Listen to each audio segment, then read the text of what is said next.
Hello everyone, welcome to Edutap.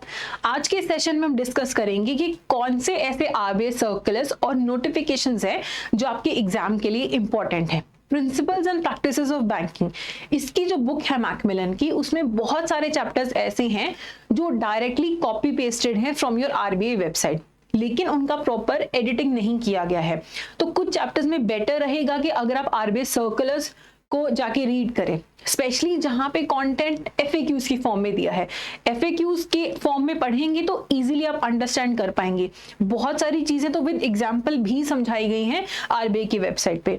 तो हम ऐसे 10 सर्कुलर्स या नोटिफिकेशंस डिस्कस करेंगे, जिसमें से पहला और सबसे इंपॉर्टेंट सर्कुलर है circular on customer services in banks. इसमें बहुत सारे चैप्टर्स की चीजें, कंपोनेंट्स इसमें डिस्कस किए गए हैं, जैसे कि customer service committee of the board, customer compensation policy क्या होनी चाहिए, बीएसबीडी अकाउंट को लेके क्या टर्म्स एंड कंडीशंस हैं, माइनर के अकाउंट्स को लेके क्या टर्म्स एंड कंडीशंस हैं, अगर आप सेफ्टी डिपॉजिट रखते हैं वहां पे अपने बैंक में या फिर कोई लॉकर फैसिलिटी लेते हैं तो उसको लेके क्या, नॉमिनेशन फैसिलिटीज को लेके क्या टर्म्स एंड कंडीशंस हैं, अगर आपके अनक्लेम्ड डिपॉजिट्स हैं, इनऑपरेटिव अकाउंट्स हैं, उसको लेके आरबीआई की क्या गाइडलाइंस हैं। तो ये एग्जॉस्टिव लिस्ट नहीं है, इसके अलावा भी बहुत से इंपॉर्टेंट टॉपिक्स हैं जो इस सर्कुलर में दिए गए हैं।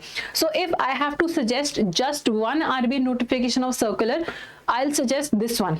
ये वाला जो आर्टिकल है, ये जो नोटिफिकेशन है, ये आप जरूर एक बार से गो थ्रू कर सकते हैं। इनके जो भी लिंक्स होंगे आरबीआई नोटिफिकेशंस के, ये इस पीपीटी के आपको एंड में मिल जाएंगे, तो वहां से लिंक्स यूज करके आरबीआई की वेबसाइट पे जा सकते हैं। क्योंकि आरबीआई के तो हजारों सर्कुलर्स और नोटिफिकेशंस हैं जो हमें सारे नहीं देखने हैं, इंपॉर्टेंट हैं जो आपके चैप्टर्स के हिसाब से वही यहाँ पे ऐड किए गए हैं। उसके बाद हम बात करते हैं master directions for KYC guidelines. तो यहाँ पे अगर आप देखेंगे, ये आपका जो चैप्टर्स है पीएमएलए को लेके, prevention of money laundering, KYC को लेके, उनकी काफी चीजें यहाँ पे मेंशन है, जैसे कि कस्टमर एक्सेप्टेंस पॉलिसी क्या होनी चाहिए, रिस्क मैनेजमेंट कैसे करते हैं बैंक्स, कस्टमर आइडेंटिफिकेशन प्रोसीजर क्या होना चाहिए, कस्टमर ड्यू डिलिजेंस को लेके क्या प्रोसीजर है, और अगर आपको सोल प्रोप्राइटरशिप फर्म्स का कस्टमर ड्यू डिलिजेंस करना है, इंडिविजुअल्स का करना है और लीगल एंटिटीज का करना है तो कैसे करेंगे। तो ये वाला सर्कुलर भी बहुत ज्यादा इंपॉर्टेंट है, यहां से भी आप डायरेक्टली रीड कर सकते हैं जो जो इंपॉर्टेंट चीजें हैं। तो आपको थोड़ा सा सिलेक्टिव रहना है। अगर आपने बुक अच्छे से पढ़ी है then it will be very easy for you to read selectively. जैसे अब एफआईयू को क्या रिपोर्ट करना होता है, वो सारी चीजें यहाँ पे दी गई हैं, और कुछ चीजें तो एक्स्ट्रा इंफॉर्मेशन के साथ दी गई हैं जो आपकी बुक में नहीं है, जो आपके एग्जाम के लिए काफी ज्यादा बेनिफिशियल है। ठीक है, अगला जो हमारा सर्कुलर है वो है मेंटेनेंस ऑफ डिपॉजिट अकाउंट्स को लेके। ये भी काफी इंपॉर्टेंट सर्कुलर है। प्रॉपर्टी कंसर्न्स को लेके अकाउंट्स कैसे मेंटेन किए जाते हैं, नॉमिनेशन फैसिलिटी, सेफ कस्टडी में, सेफ्टी डिपॉजिट लॉकर अकाउंट्स में, और जो अलग अलग मोड्स ऑफ ऑपरेशन होते हैं जॉइंट अकाउंट में, कि आइदर और सर्वाइवर मोड में होगा, विद सर्वाइवरशिप क्लॉज है, विदाउट सर्वाइवरशिप क्लॉज है, वो सारी चीजें यहाँ पे दी गई हैं। काफी चीजें टेबल फॉर्म में भी दी जाती हैं, तो पढ़ना इजी हो जाता है। Settlement of claims in respect of diseased deposits, तो ये वो इंपॉर्टेंट चीजें हैं जो इस सर्कुलर में दी गई हैं। ये भी आपका जो मॉड्यूल ए है उससे डायरेक्टली लिंक्ड है, ये सारी चीजें आपकी बुक में दी हुई हैं, लेकिन क्लैरिटी कई बार ज्यादा आ जाती है अगर आप यहां से पढ़ते हैं। फिर हम बात करते हैं अगले सर्कुलर की, दैट इज बीएसबीडी अकाउंट को लेके एफएक्यूज दिए गए हैं आपके। एफएक्यूज जो हैं ये मैं आपको दिखाना चाह रही हूं कि यहाँ पे अगर आप ऐसे पढ़ लेंगे एफएक्यूज की फॉर्म में तो इजी हो जाएगा। जैसे पहली एफएक्यू है, can an individual have any number of basic savings bank deposit account in one bank, क्या एक इंडिविजुअल के एक बैंक में कितने भी बीएसबीडी अकाउंट्स हो सकते हैं। तो फिर आंसर दिया है no, an individual is eligible to have only one basic saving bank deposit account in one bank. तो इस फॉर्म में ये जो चैप्टर दिया हुआ है बहुत आसान रहता है यहाँ से रीड करना, क्योंकि बुक में तो फिर पैराग्राफ्स के पैराग्राफ्स दिए गए हैं, लेकिन यहाँ पे बहुत बढ़िया आपको पॉइंट फॉर्म में दिया गया है। Can an individual have other deposit accounts where one holds BSBD account, तो फिर यहाँ पे फिर प्रॉपर आंसर है yes, one can have term and fixed deposit RD account in one bank where one holds the BSBD account. तो ये आपसे question directly पूछा जा सकता है। तो और नहीं कुछ भी पढ़ना तो FAQs वाला जो मॉड्यूल्स या जो ये सर्कुलर्स नोटिफिकेशंस है ये आप जरूर रेफर कर सकते हैं। अगला हमारे पास है लिबरलाइज्ड रेमिटेंस स्कीम वाला। इसमें भी ये जो आपके सामने आया है ये उसका टेबल ऑफ कंटेंट है कि इसमें लिखा हुआ है इस सर्कुलर में कि NRIs कौन होते हैं, PIOs कौन होते हैं, what are the major accounts that can be opened in India by NRIs, what are the accounts that a tourist visiting India can open, what is SNRR account, how is it different from NRO account।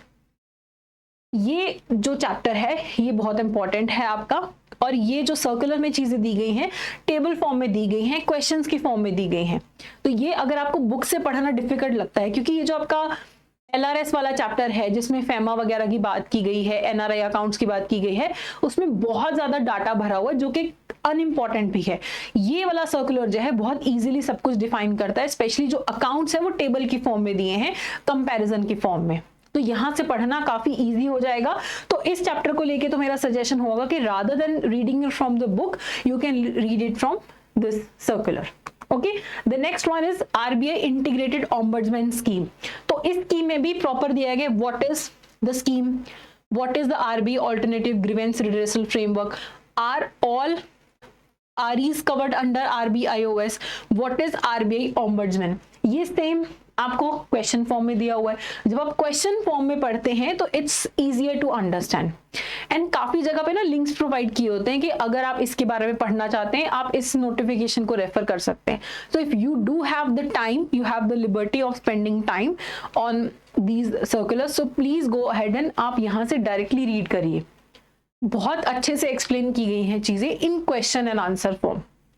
ये important chapter भी है। अगला है priority sector lending targets and classification, कि priority sector किन किन sectors को priority sector की कैटेगरी में रखा जाता है, फिर नीचे टारगेट्स क्या हैं, सब टारगेट्स क्या हैं, और हमेशा यहाँ पे अपडेटेड फॉर्म में है सब कुछ अवेलेबल। तो ये भी आप यहाँ से पढ़ सकते हैं। पर्सनली भी मुझे यहाँ से पढ़ना बेटर लगा था, जो टेबल्स वगैरह के फॉर्मेट में दिया है, और अगर आप अपने ऑनलाइन नोट्स बना रहे हैं तो आप कॉपी पेस्ट करके अलग से नोट्स भी बना के रख सकते हैं। तो ये प्रायोरिटी सेक्टर लेंडिंग वाला चैप्टर भी आप यहाँ से कवर कर सकते हैं। अगला जो NPAs वाला चैप्टर है कि कैसे आप एक एसेट को NPA में कन्वर्ट करते हैं, कितने टाइम बाद MPA बन जाता है, डाउटफुल एसेट्स क्या होता है, उनकी प्रोविजनिंग रिक्वायरमेंट्स क्या है, यहाँ पे बहुत बढ़िया टेबल फॉर्म में दिया है। ये उनका कंटेंट है इसके अंदर कि एसेट क्लासिफिकेशन कैसे होता है, डेफिनेशंस क्या हैं, बेसिक कंसिडरेशंस क्या होनी चाहिए। तो ये पूरा पढ़ने की जरूरत नहीं है, जितना आपको पता है सिलेबस में है उतना ही आप यहाँ से पढ़ सकते हैं। अगला है प्रीपेड पेमेंट इंस्ट्रूमेंट्स। इसमें से पिछली बार आपको क्वेश्चन भी आया था, डायरेक्टली इस सर्कुलर से ही क्वेश्चन पूछा गया था। इसमें भी FAQs की फॉर्म में है, what are PPIs, who are the issuers of PPIs, who is the holder of PPI। देखिए एक एक दो लाइन में बहुत बढ़िया तरीके से इसे एक्सप्लेन किया गया है। तो यहाँ से आप जरूर एक बार एटलीस्ट जो क्वेश्चन आंसर की फॉर्म वाले सर्कुलर्स हैं ना, जो मैं आपको आज मेंशन कर रही हूँ, उन्हें आप जरूर एक बार देख लीजिएगा। आखिरी सर्कुलर है किसान क्रेडिट कार्ड स्कीम को लेके। इसमें भी एप्लीकेबिलिटी क्या है, ऑब्जेक्टिव क्या है, कब इंट्रोड्यूस किया गया था, किस पर्पस से इंट्रोड्यूस किया गया था, ये आप एग्रीकल्चरल फाइनेंस का जो चैप्टर है वो यहाँ से कवर कर सकते हैं। स्पेशली स्कीम्स आने के ज्यादा चांसेस होते हैं, क्रेडिट कार्ड स्कीम आने के ज्यादा चांस है, जो किसान क्रेडिट कार्ड स्कीम है, तो यहाँ से आप पढ़ सकते हैं। तो ये मेरे रिकमेंडेशंस हैं 10 ऐसे सर्कुलर्स एंड नोटिफिकेशंस जो आपके एग्जाम के साथ डायरेक्टली रिलेटेड हैं। इसमें भी आप अगर स्किम करके पढ़ते हैं या FAQs वाले सर्कुलर्स पढ़ लेते हैं तो they will be quite beneficial for you.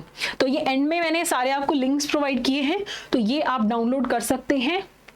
जो पहला सर्कुलर, दूसरा, तीसरा, तो ऐसे 10 मैंने आपको सजेस्ट किए हैं। अगर आपके पास टाइम है तो यहाँ से आप रीड कर सकते हैं, बिकॉज किसी तरीके का कोई डाउट नहीं होगा, कहीं पे भी कुछ गलत होने के चांसेस नहीं है, क्योंकि RBI सर्कुलर की ऑथेंटिसिटी मेंटेन की जाती है। तो ये मेरे सजेशन थे आज के लिए। अगर आपको ये वीडियो बेनिफिशियल लगा है तो please go ahead and subscribe to the channel. Good luck for your exam. Thank you so much.